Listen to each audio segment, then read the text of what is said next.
हाय, मी सुप्रिया. आज मी आले आहे पुण्यातील सर्वात लोकप्रिय ठिकाणी आळंदी येथे.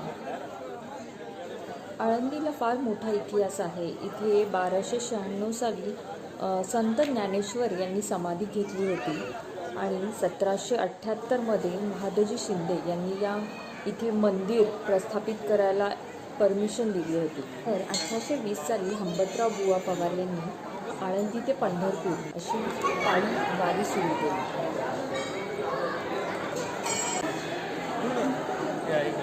आज एवढं मस्त दर्शन होणार. अजून त्या पाठी जाऊ दे ना, इथं कारण ना इकडं पण भरपूर आहे, तिकडं पण मोठा आहे.